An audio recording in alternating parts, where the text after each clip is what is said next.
Nothing beats a Jet2 holiday.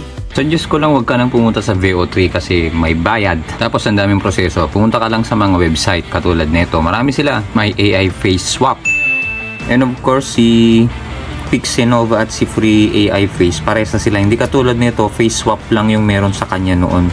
Katulad ngayon, halos parehas na sila ng future. And suggest ko pag sa mga lumilipad mga video, dito kayo guys, Pixnova.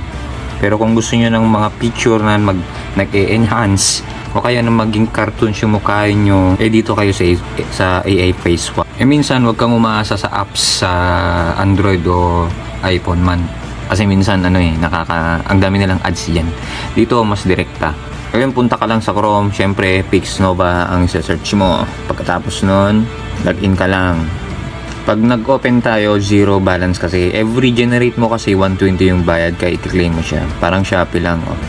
Ngayon, pumunta ka sa AI video. Yung AI kissing, AI hugging, AI twerking dance, AI bikini. Isa kasi lang yung templates niya. Kahit ano dyan piliin mo. Get started. Kanina, kung si Vice na nasuntok kanina yung generate natin. Ngayon, iba naman. Kung gusto mo nagkikissing, dalawa kayo, mag-upload ka ng isang lalaki, isang babae, kahit anong yung MM na gawin nyo. Ngayon, isa lang gagawin natin.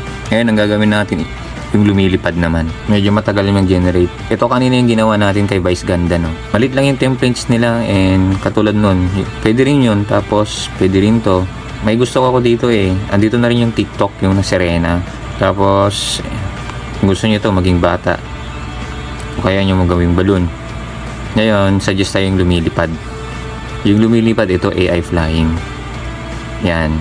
Ngayon, search lang tayo ng ibang image. Ngayon, ito napili ko, ako na lang, no? Yung profile picture ko na lang. Pag generate mo 120, mawawala yung nandun. Automatic na yan. Pipindutin lang natin to. Hintayin lang natin yung generate niya, tapos pwede mo nang i-download. So, ayun na. Nakita nyo. Ayun, lumilipad na ako. Tarantado. Tapos i-download ito yung magiging resulta niya.